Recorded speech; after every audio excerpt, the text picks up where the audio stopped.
Together with the retired Air Force officer Adrian, we talk today about the end game of Bitcoin, why self-custody is such a key part of Bitcoin's success, and we also compare the Bitcoin adoption to the electricity adoption and why sovereignty and running your own node self-custody is so important for this Bitcoin end game. Enjoy.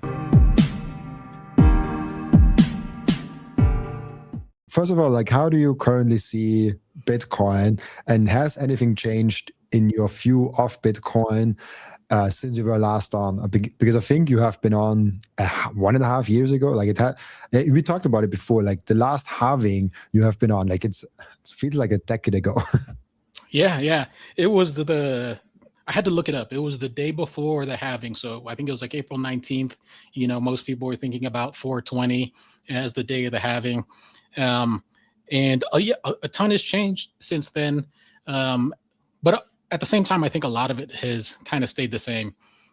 From different perspectives, Bitcoiners, we've done the homework, we've done the proof of work, and we've studied Bitcoin monetary systems, and sometimes we feel like we see the future.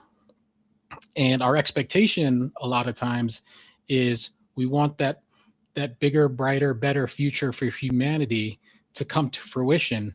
But ultimately it takes time. And I think that is kind of the delta is Bitcoiners, we see the future and we want it to happen, but the wheels of change take longer than we expect.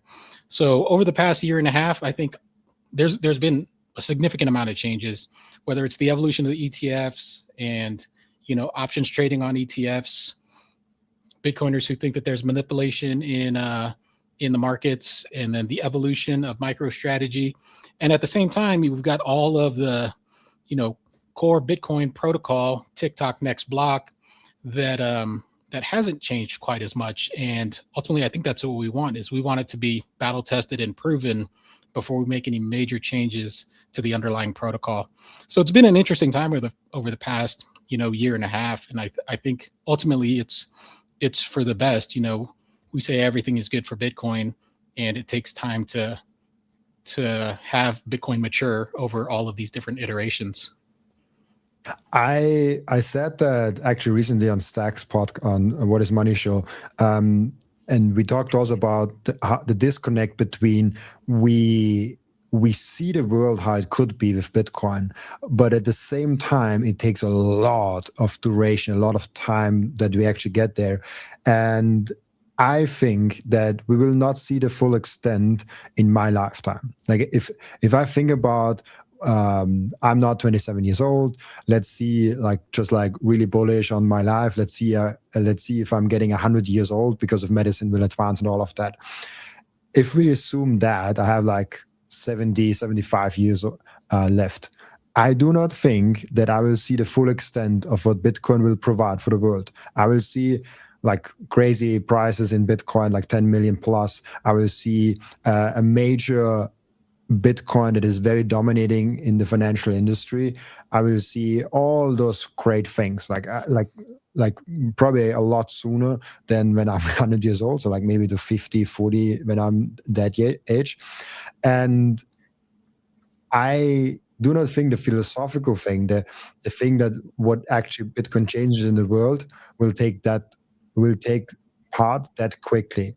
We forget that Bitcoin is such a foundational invention that changes something fundamental about the human species, a fork in the road, if you so will, that it will take a very long time till we actually see what's going on.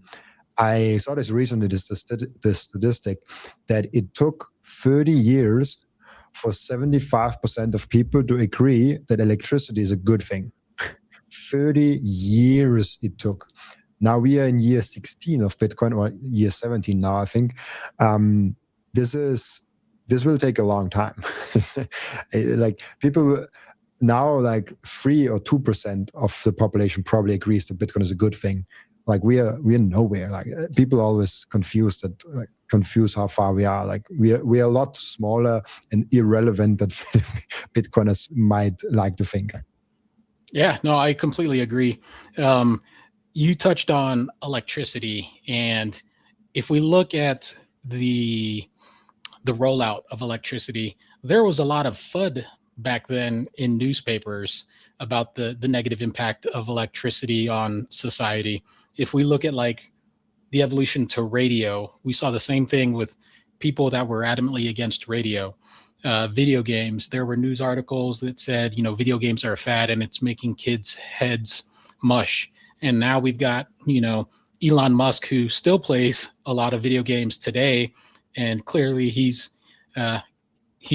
brain isn't much. He's able to iterate on multiple companies. I recently saw that they'd launched the Raptor 3 on the SpaceX side. And so I think it, like you said, it just takes, the adoption is going to take longer than most people think is realistic. So whatever we think it's going to be, it could potentially be double that. 100%. And we talked about it before. I think self-custody is really important, but we seem to lose that a little bit. We seem to have Bitcoin in ETFs, wrappers. We have Bitcoin even like in proxies, in Bitcoin proxies. Then there's a lot of people that are still holding on exchange. We can see the data on Coinbase, how many Bitcoin they hold. And so from there, we can see how many people still hold Bitcoin on exchanges. We know those numbers. And they even estimates of like how many people in Bitcoin have ever bought like a hardware wallet, a signing device, like some seed phrase thing, like how many people actually have done that. It's like small percentages. I heard, I think 2 years ago from Treasurer a statistic that they think that 4% of all Bitcoiners have a hardware wallet, which is like, is that true? Like, can that be true that like self-custody is like so small that like nobody has like even a signing device to do things properly? So I want to ask you, like, why do you think that is? And I think more importantly, and maybe also more interesting, like what is the impact if people don't adopt self-custody? Yeah. So why people choose not to have hardware wallets? I think, humans overall, we're kind of fallible, and we choose to take the path of least resistance. And, we might hear that hardware wallets, digital signing devices, air-gapped is important, but then the fear creeps in, right? So I go on an exchange and I buy Bitcoin, and now I've got to go and self-custody it. And I think that there's a lot of fear and hesitation because it's a little bit of an unknown. People, they hear these horror stories about not properly backing up or having the wrong word, their hardware device breaks, their backup is incorrect. Now they've effectively rug pulled themselves. They've got lost coins and donated to the network. So I think it's a lot of fear. Ultimately, I think, and this is another talk that I did a while ago.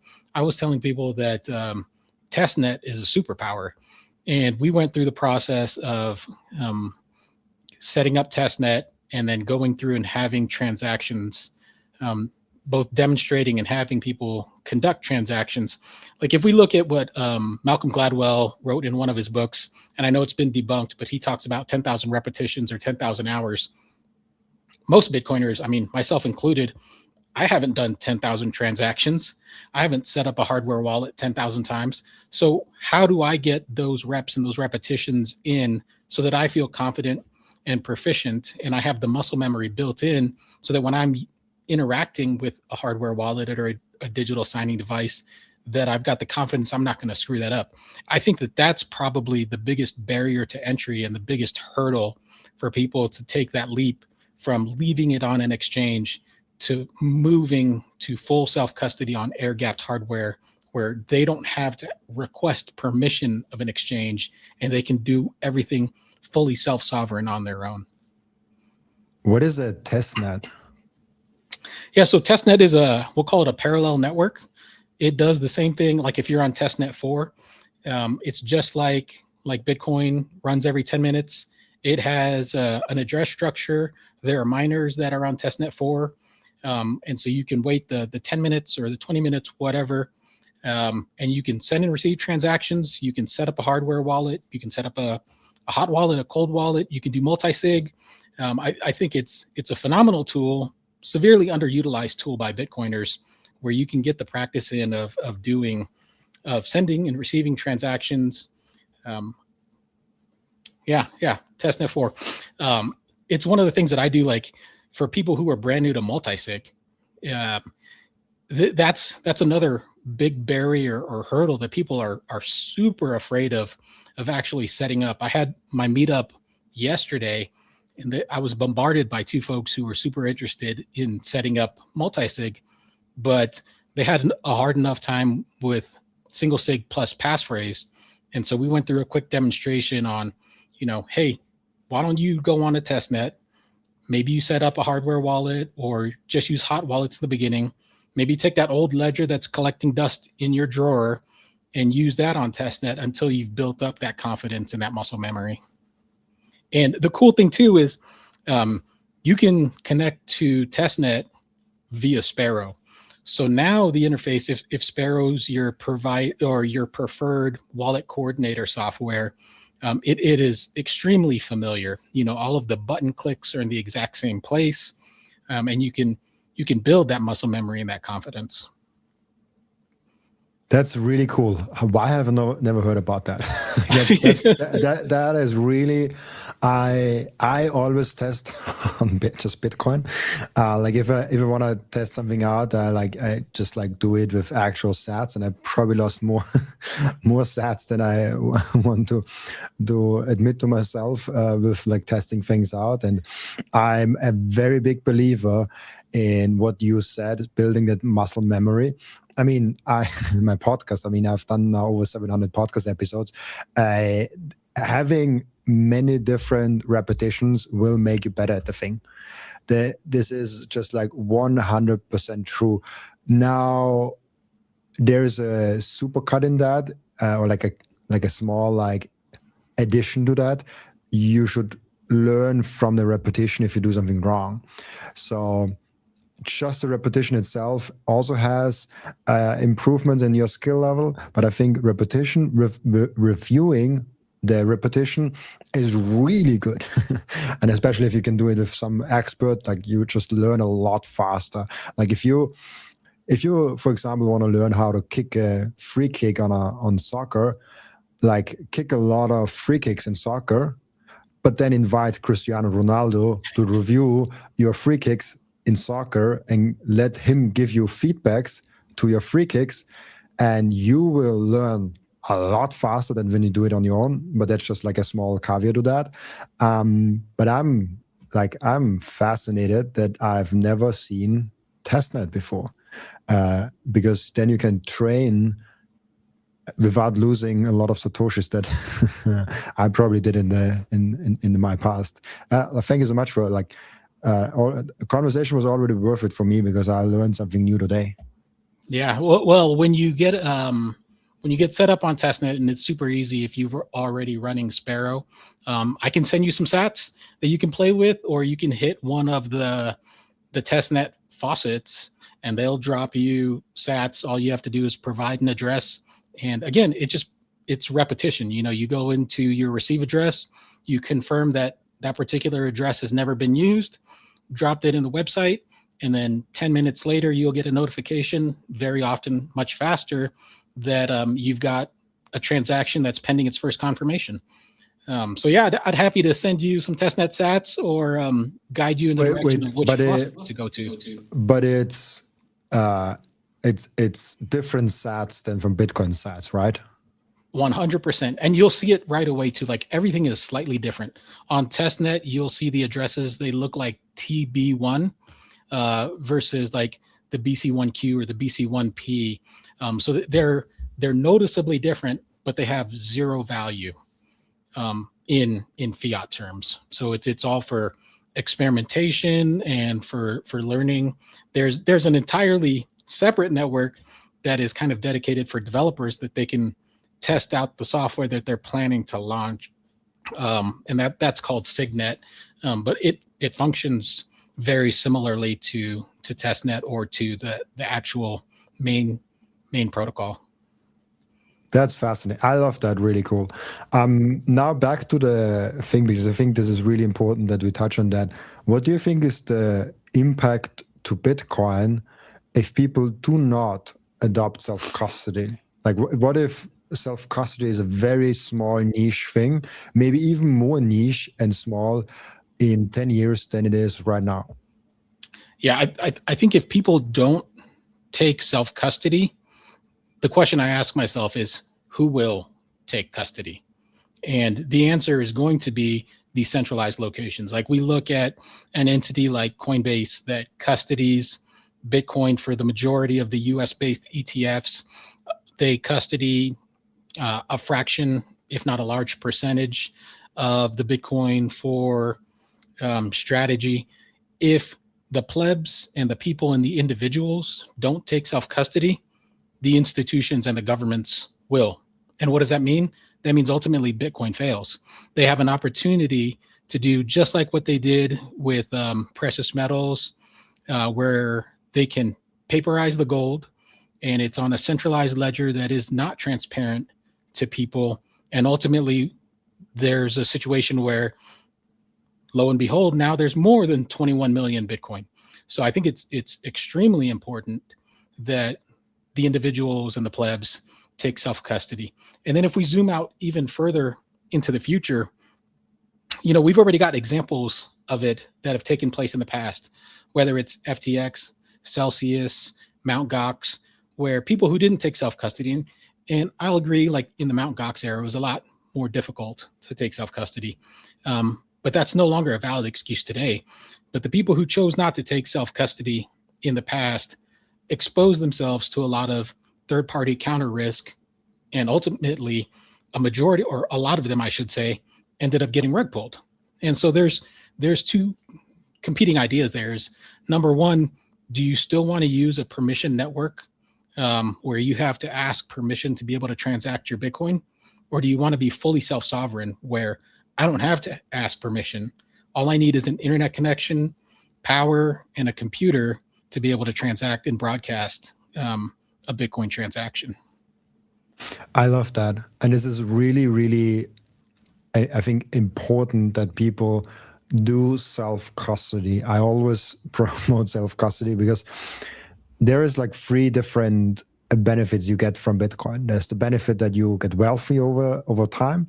If you put your money into Bitcoin, it outperforms most other assets. I think probably all of them in the long run, if you take about 10, 20 years.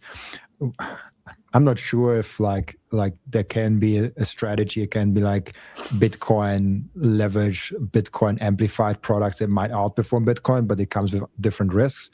But like most of the times, Bitcoin over 10, 20 years will outperform everything else. And the second thing for me is the freedom aspect. It is that I can get my Bitcoin in self-custody and nobody can ever do anything with that. And it's my money. Nobody can freeze it. Nobody can stop me from transacting with you. If I have your address, I can send you money and nobody can stop me, not even you. If I have your address, you cannot stop me from sending you money, which is kind of fascinating to think about. You can send it back, I guess, but you cannot stop me from sending it to you. And so Bitcoin is the greatest tool ever to be had, not because of number go up technology, but because of freedom.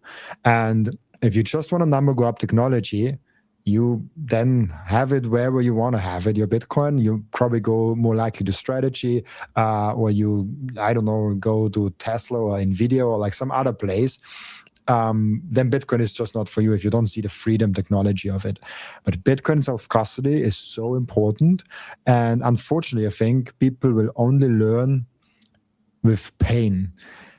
And I don't think there's a lot of more pain to come, because all those exchange going busts, I think I don't see it happen too many times again. Like, those exchanges are now bigger, more regulated. They've learned through FTX, Celsius, and other examples that they shouldn't do that.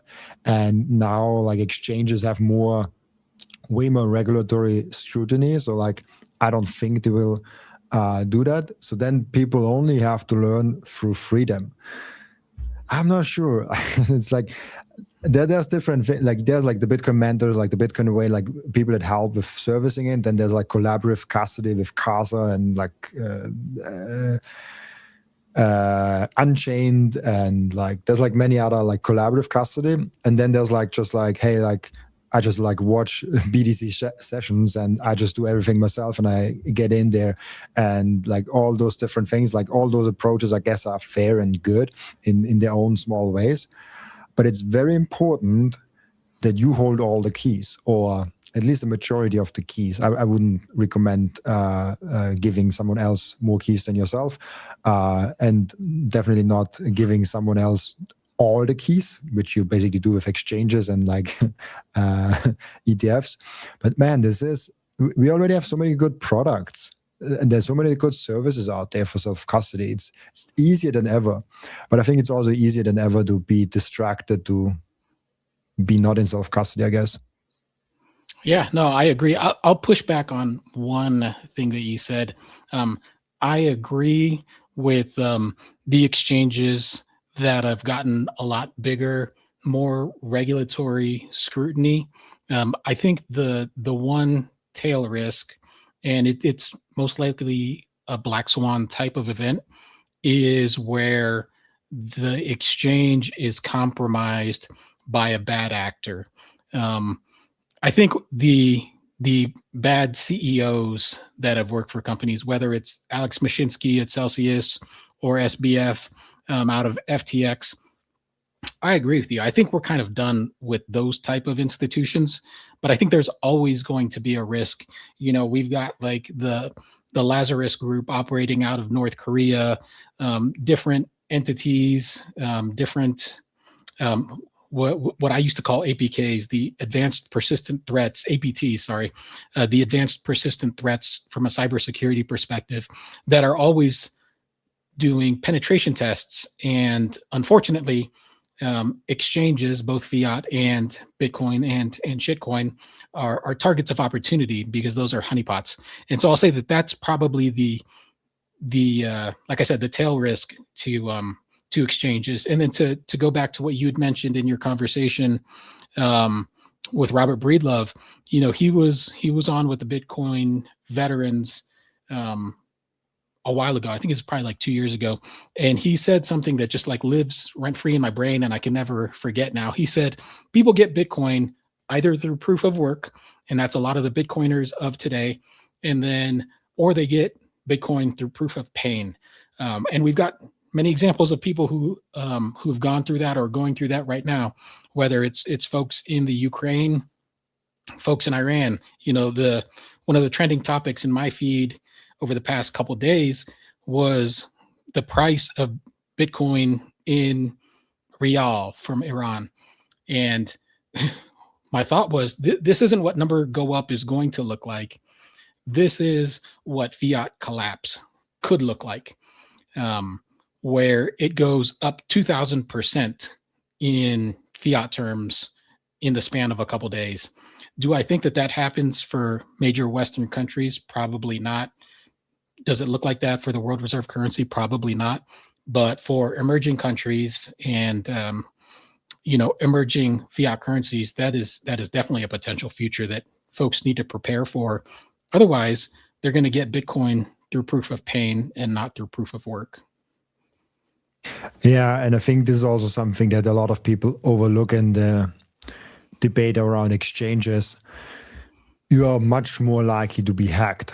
If you have a solid self-custody setup, like there's no system that is 100% secure. There's always like I learned it in IT security. I've come from this space. Like no system has 100% security. Like there's always something going wrong.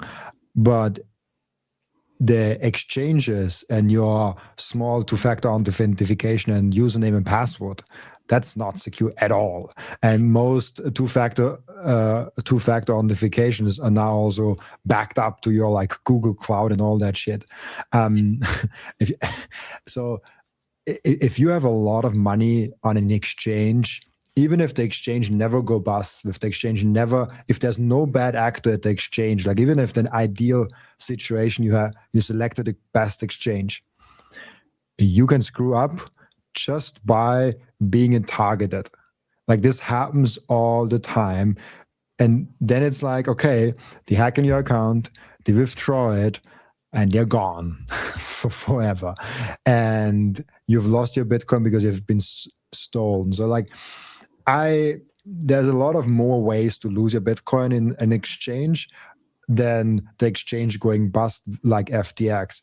And this is a really great point to push back on, because like exchanges are not safe at all for your Bitcoin. Even if the government loves you, the exchange loves you, there's no bad actors at the exchange. If everything goes great, you're never being frozen your assets. Like if all those situations are true, someone could still steal your Bitcoin, even if you're completely private. And I also would like to talk more about privacy with you, but even if you're completely private, maybe the exchange gets hacked.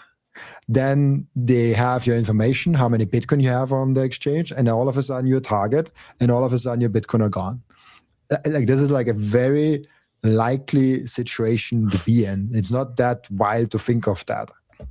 The first thing that every Bitcoiner does, and the most important activity that every Bitcoiner keeps on doing, is buying Bitcoin. And I personally use Relai to buy and sometimes also spend or sell my Bitcoin. And there are two main reasons why I do so. The first one is it's Bitcoin only. They do not do any shit coins. They do not do any cryptos, any stocks, or anything else. This is a tool, an app that is fully focused only and solely on Bitcoin. The second one is self-custody. They give you the keys to your Bitcoin the moment you buy them. You never give them the control over your Bitcoin, and you don't have to trust them because you can verify that you and only you have the keys to your Bitcoin. There's no third-party risk. There's no freezing of your assets. There's no rug pulling. There's nothing of that. Download Relai, the app,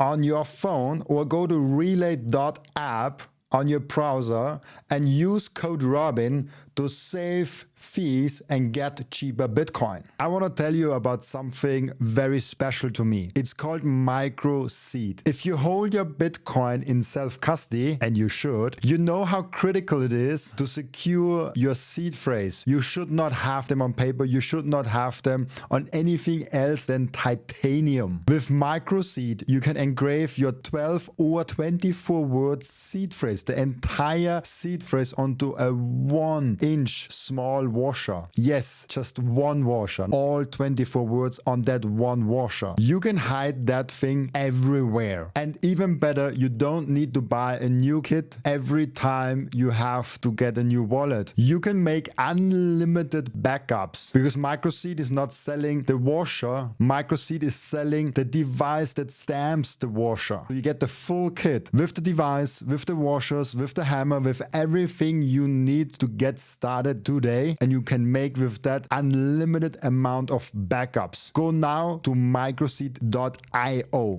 Yeah, no, I agree. And I think that we've seen examples of that with a couple different individuals, and we don't have to dox them, who've gone viral over the past year. One of them, they were working on a book, and unfortunately the timing was impeccable in a negative way. And he got a DM saying, "Hey, I'd like to interview you about your book." And during that process, he tried to jump on a podcast type of software. It didn't work because it was designed not to work. And then they guided him towards installing an application. And unfortunately, the application that he installed was malicious, and it started going through, capturing all of his logins, including his Google login. And like you had mentioned, you've got these things backed up on the cloud in Google servers.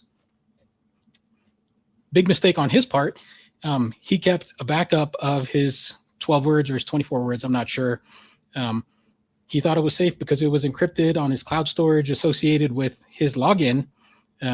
But when a bad actor gets access to his Google, he ultimately lost all of his Bitcoin. And so the way that I think of it is, and this kind of ties back to what we were talking about before, human error and human mistakes are probably the biggest risk to Bitcoiners. And how do you combat that? And this is the tie-in, is practice and repetition. There's another example of a person who they were getting ready to go to dinner with their wife. And at the same time, he was trying to set up a watch-only wallet on his phone. And he made the mistake of going to the iOS App Store and downloading Sparrow Wallet. Now, most of us know Sparrow only exists on desktop. There is no mobile application for the Sparrow Wallet. But in his urgency, he decided, here's Sparrow, and he installed it on his phone. He tried to scan a QR code to connect his air-gapped hardware wallet, and it said error. Enter in your words. Because he was in a rush, he had dinner reservations at a nice restaurant with his wife, he typed them in. And by the time he got home from dinner, he had been rug pulled. So these are best practices that we need to ingrain within Bitcoiners. Air-gapped means air-gapped. It means do not ever input your 12 or your 24 words into an internet connected device or a device that can ever connect to the internet. And so these best practices, people need to study, they need to repeat, they need to share and spread the information, and then they've got to get the reps in themselves. 100%. What do you say to people that say, like, there's a reason why there's security at a bank, there's a reason why we have that layer of security, that outsourcing kind of like security of the monetary value to protect it, and saying, hey, like, it's too much for me to be my own head of security, my own guide, or I'm not as good with technology. Are there people that if they come to you that you say, yeah, you shouldn't have self-custody. It's more safe if you have like a different setup. If you like, or you need at least like someone that guides you through every step of the way, or like collaborative, or like whatever. Like, is there someone that you like? Do you ever advise someone that says like you should not take self-custody? Yeah, that's a tough one. Maybe it's my perspective. Like we talked about last time, we share a similar background in, a little bit of IT and cybersecurity. The analogy that comes to mind is if we rewind to like the 1990s and the early 2000s, connecting to the internet, it wasn't easy. It's not nearly as easy as it is today. You would have had to go maybe get a separate phone line, buy a dial-up modem, figure out what a phone number is. You're connecting at extremely low speeds. It takes an hour to download a single MP3.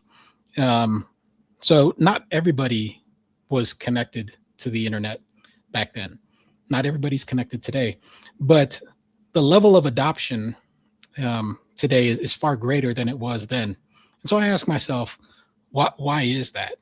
And I think it's the evolution and the revolution of technology, removing barriers to entry, making it easier, and abstracting a lot of the technical requirements to go from connecting to the internet with all of this additional hardware to pulling out my phone and connecting via 5G or LTE.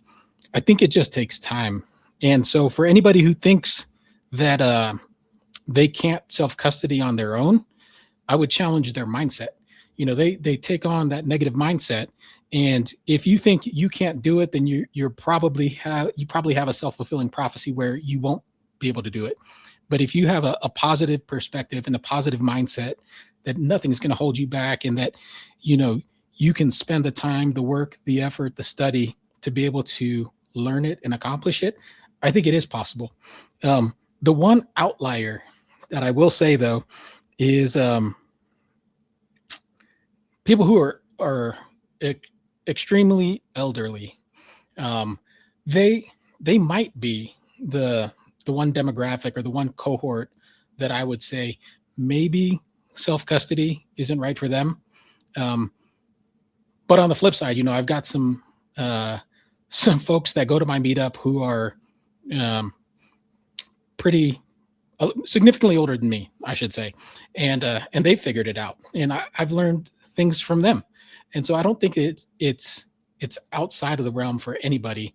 The question is, do they want to put in the work to be able to learn it? Yeah, I'm thinking of my granddad now, who he's like, I will not touch that WhatsApp. And I'm like, okay, if you're not willing, or like if you don't want to touch WhatsApp and you can't, maybe also probably self-custody is also not your cohort, what you should really be doing. My legend, my granddad. Let's talk about privacy. Privacy is something really weird for me to talk about, because I literally have a podcast with like thousands of hours online and revealing way more than I might even like to reveal, but like it's a conversation, it comes up. How do you think about privacy? And also, like, most people don't have a podcast. So like, how do you think about privacy for the average individual Bitcoiner out there, that you're also seeing with like the Bitcoin mentors, or like on meetups and like conferences and all of that? What should they know about privacy, and like why is it so important for a Bitcoiner? Yeah, this is a great topic that can go in many different directions. Bitcoiners, they typically look at privacy from it's like an onion in concentric circles. Bitcoiners will typically start off with, hey, I want privacy on mainnet, because layer one is a full, open, transparent ledger. Anyone has a copy of it at every single node. And so they want to have privacy while on layer one. And then they might take a step back and, they talk to somebody and say, well, if you were to utilize Lightning or Liquid, pegging out some of your transactions, and then you get a fresh UTXO from one of these other layers, that adds a little bit of privacy. And they're like, oh, great. And then, we look at the privacy of our entire history of Bitcoin. There are some vocal folks out there that have been around for a long time. And I'll look at like the 2017, 2016 era type of folks. Back then, there were roughly only two hardware wallets, and they purchased those. One of those was the Trezor, and then shortly afterwards, I think less than a year later, the Ledger came out. And what we've seen multiple times with Ledger is their customer information gets hacked, or their payment processing company gets hacked, or their internal database of customers gets hacked.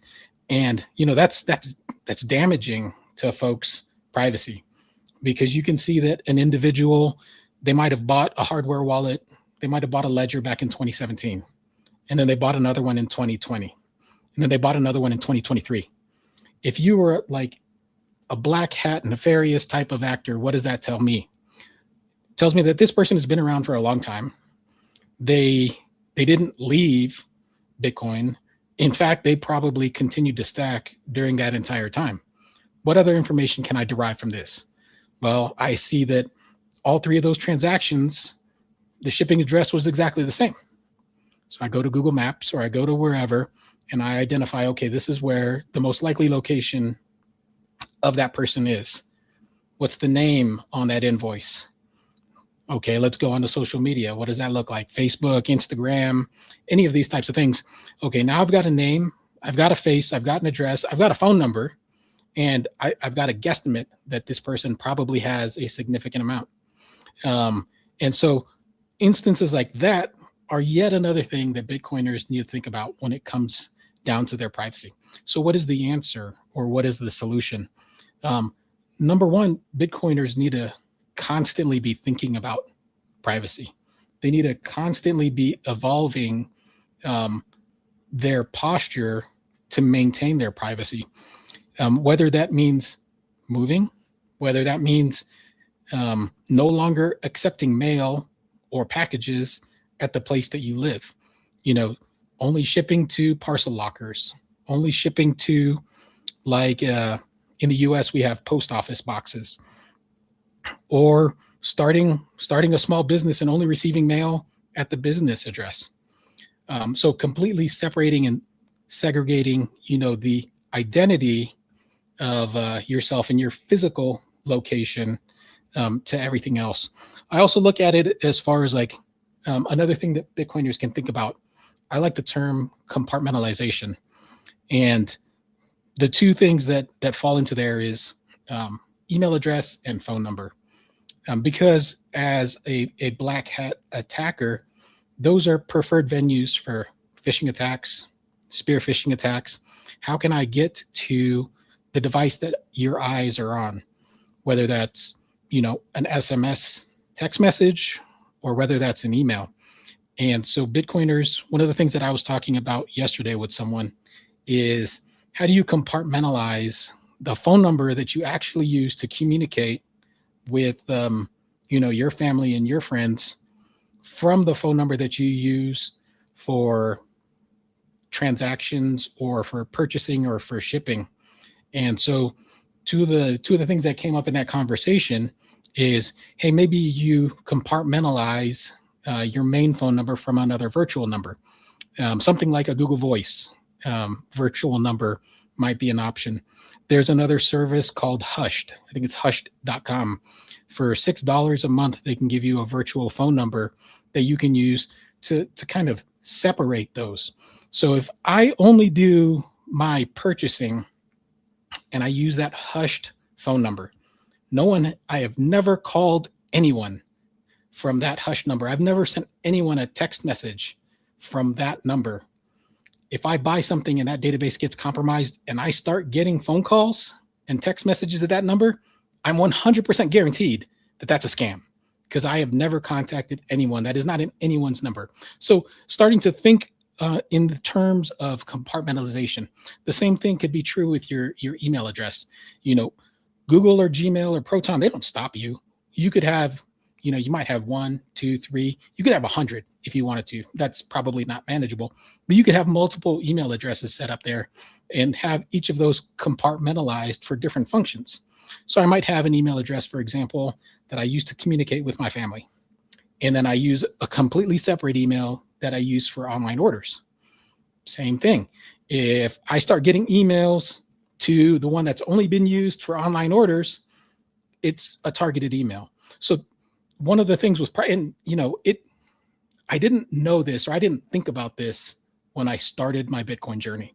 And that's what I mean by Bitcoiners need to continue to study and evolve and understand the landscape, and then update their security model and their security posture. That's freaking awesome. And man, I just, when you were talking about moving, I wasn't aware of that. When I first got into the podcasting, I was just like sharing whatever I can. Like I was just like sharing and asking and all of that.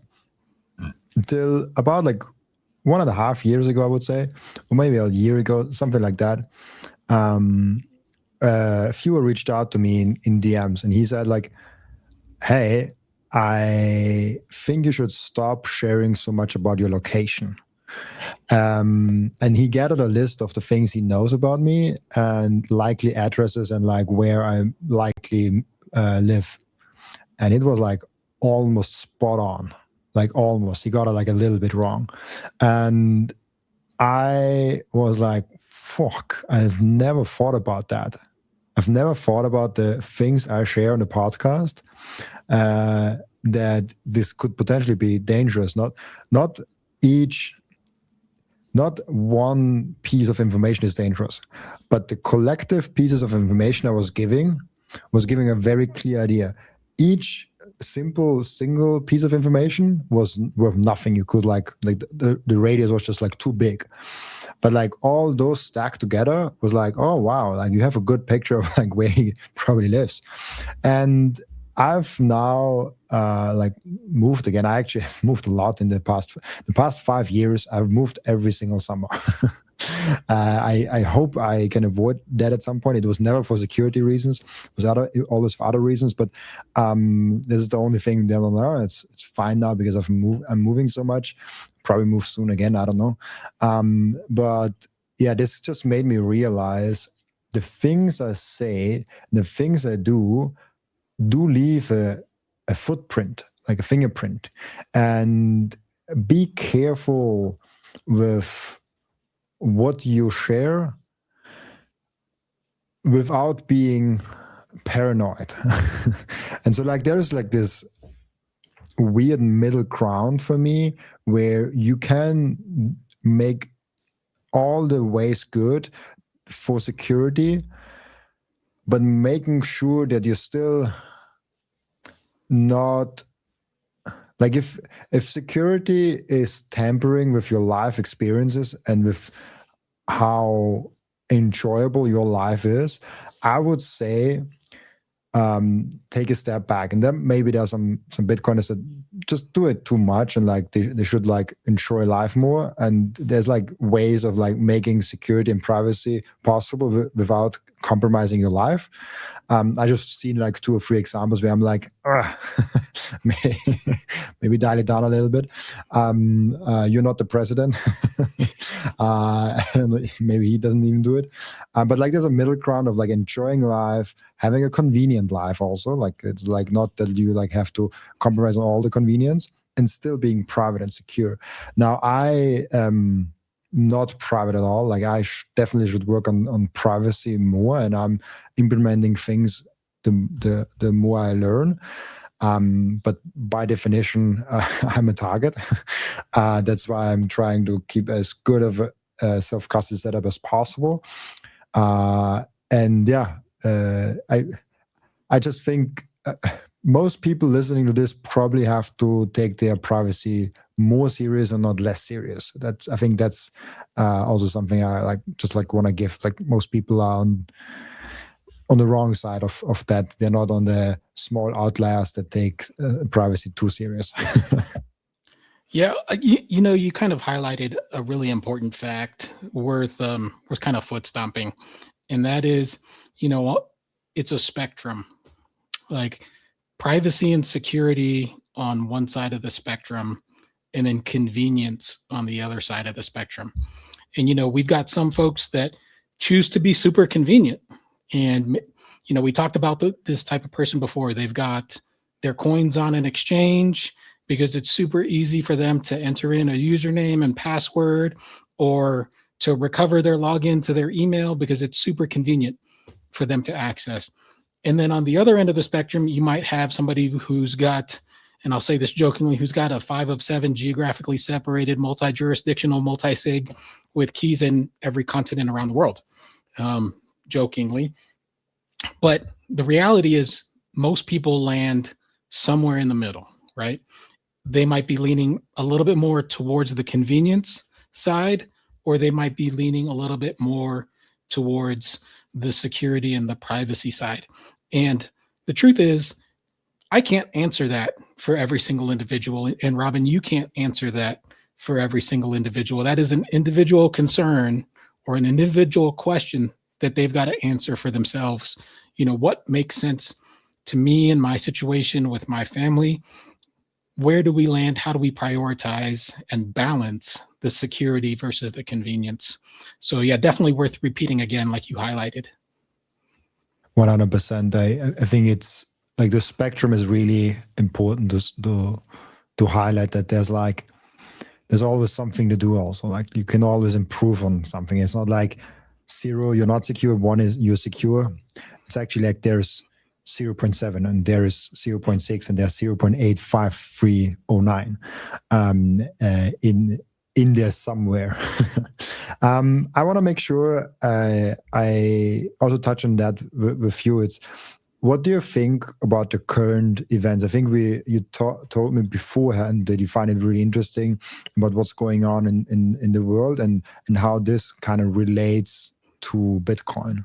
The most important thing for your Bitcoin journey is not buying Bitcoin, but it's how to keep them. And yes, you have maybe the right tools, but how do you actually go ahead and stick it all together so it's the most secure for you personally? Self-custody is a deeply personalized journey, and the Bitcoin way is helping you exactly finding that correct setup for you personally. They are also helping you with securing your own cybersecurity. And if you want to go one step above all that, you can even get a consultation for a Plan B residency. Go to thebitcoinway.com/Robin and you will get a 30-minute free consultation. I finally and officially mine Bitcoin. This is not just something to stack more Satoshis, but it's most importantly also to support the network. Individual miners are the ones that keep the Bitcoin network decentralized. And by the way, you get KYC-free Bitcoin. That's why I use Simple Mining. I get an actual proper Bitcoin miner. They set it up for me. They repair it if it breaks down. And most importantly, they let me choose the pool and even connect my own full node. I'm completely sovereign and I'm completely in control, and I can sign up with Ocean, no account needed. I just give them a Bitcoin address and then there's mining going on. No KYC, nothing. So if you're ready to mine Bitcoin, go to simplemining.io, tell them you come from Robin, and let's mine Bitcoin together.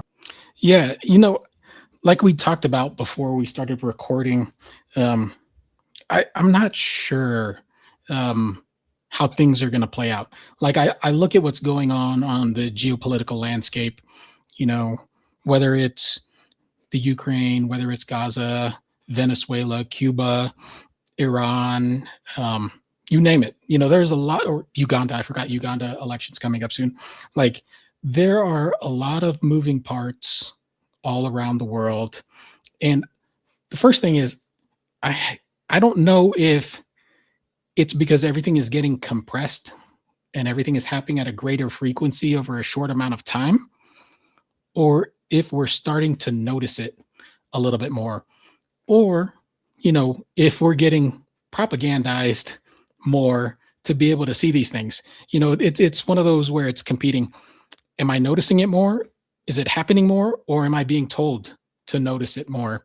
And I haven't decided, I haven't figured out which is the most likely true. It's probably a combination of all three. But the takeaway for me is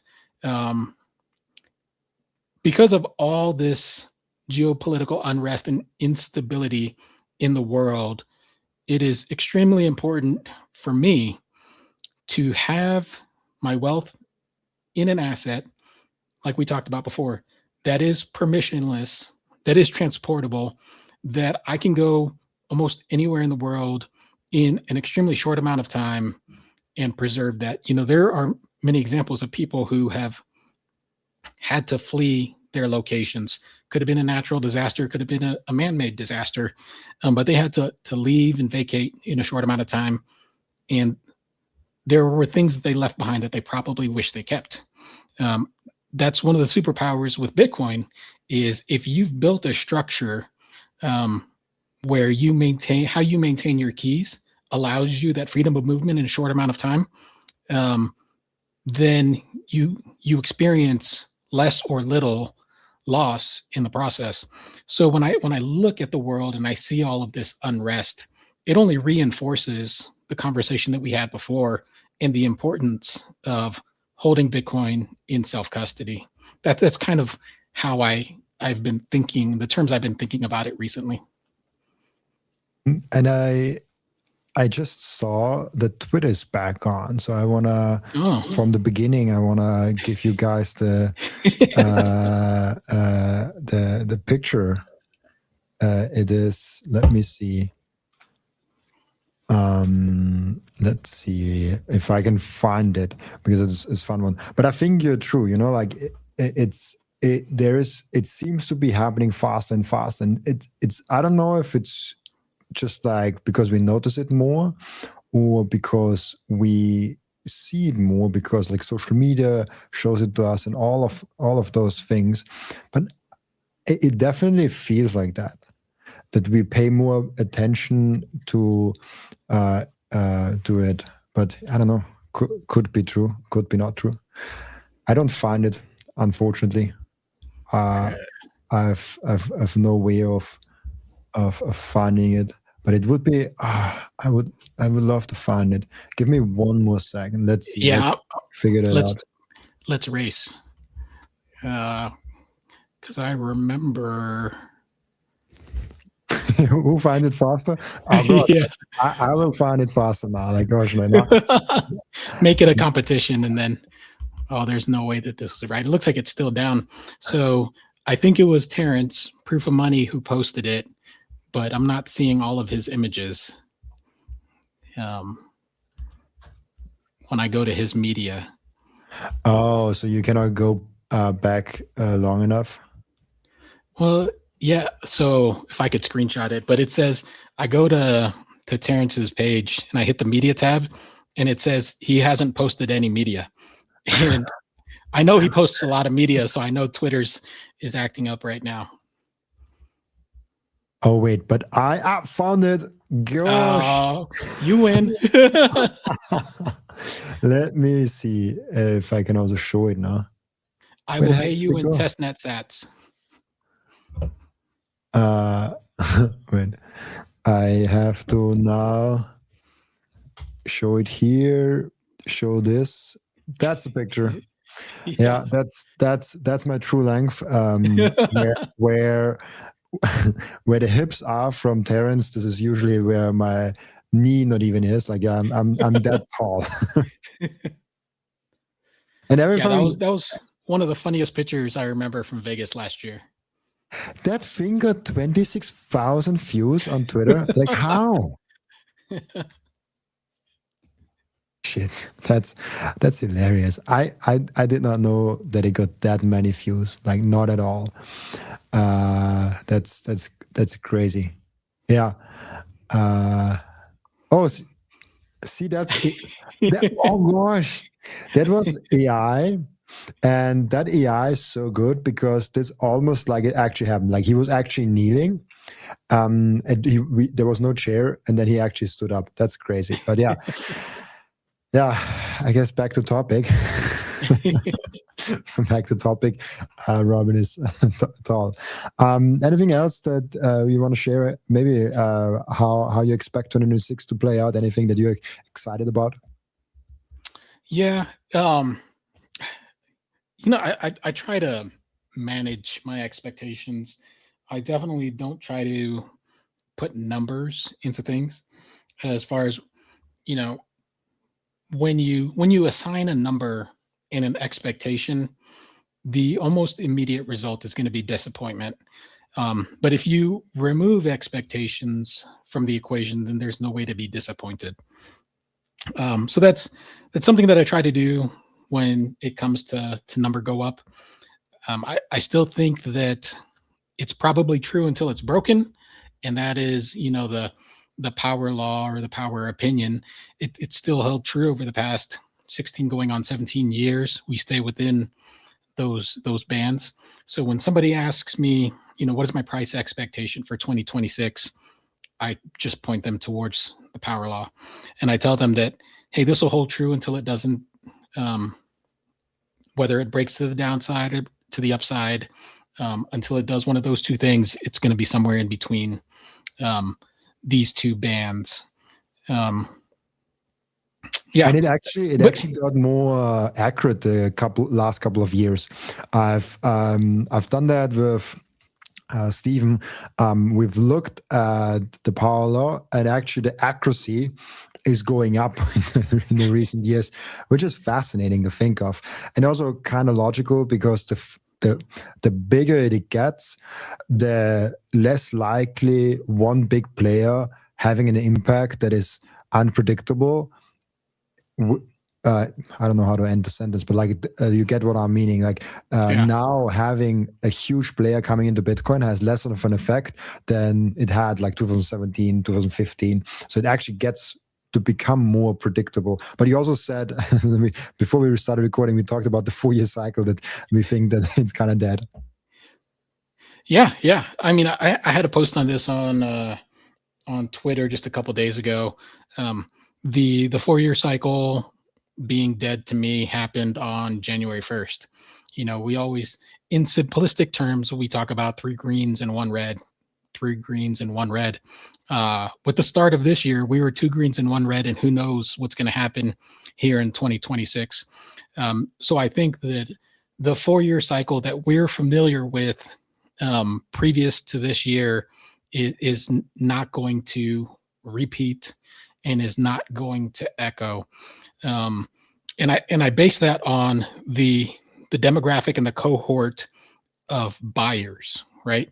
Previous cycles, the buyers were primarily retail, it was retail driven. Uh, Last cycle, starting in August of 2020, with Michael Saylor starting to buy at the institutional level, um, was the beginning of institutions. And then following the ETFs, we got a number of institutions, many of who've tanked like 90% over the past year. But that, to me, that's beside the point. I think we're in the era of institutions. We're in the era of a floor bid, a perpetual floor bid, to accumulate Bitcoin. And it's not going to be retail FOMO that we're familiar with. We're probably not going to see a parabolic blow off top in the next couple of years. What we'll probably see is this boring stair step. We go up 10, maybe 20% and chop sideways for months, and Bitcoiners get bored. And then we pop again, maybe another 10 or 20% and chop sideways.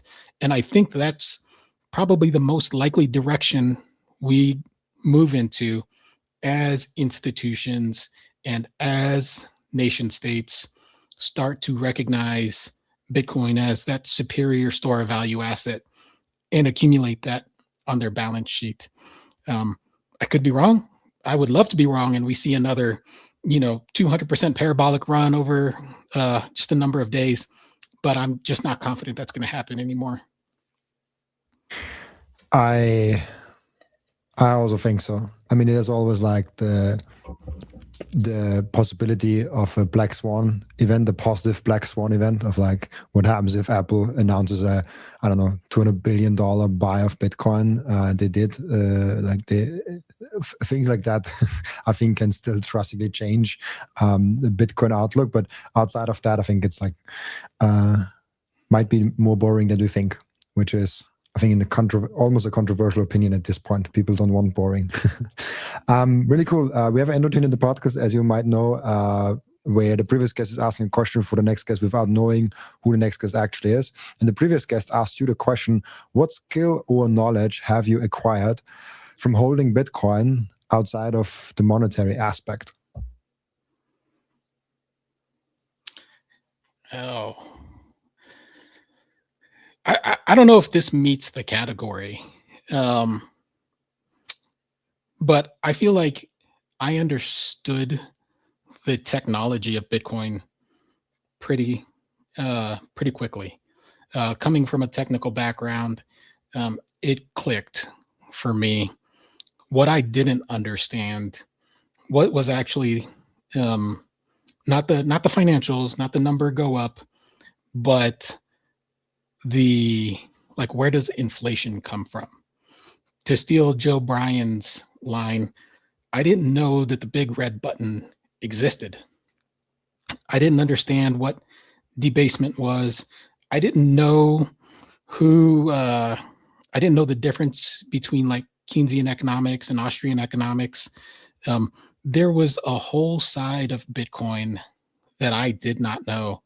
And entering into the Bitcoin rabbit hole forced me to study things that were outside of the technical realm. Like, I have a pretty good understanding of cryptography, encryption, hash functions, Merkle trees, you name it. All of these technical things that underpin Bitcoin's protocol, it made sense to me pretty quickly.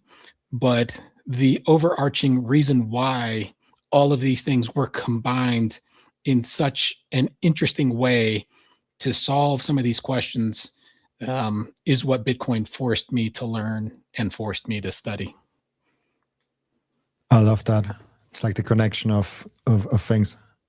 Thank you so much, AC, for being on the podcast. Was lovely talking with you. And before I let you go, where can people find you, ask you questions, and reach out to you? Yeah. Thanks again, Robin, for having me on the pod. It's always great to have a conversation with you and with other Bitcoiners. It's funny because now I feel like I have less and less to talk about with no coiners and more to talk about with Bitcoiners. So it's always great to have a conversation. And thanks again for having me on the pod.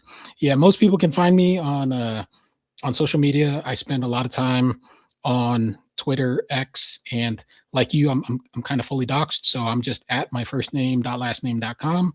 And that's where people can find me.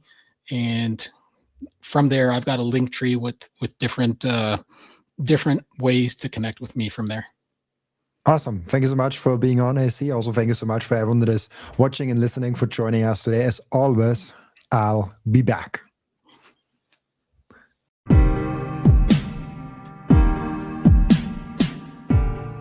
This content is for educational and entertainment purposes only and does not constitute financial advice.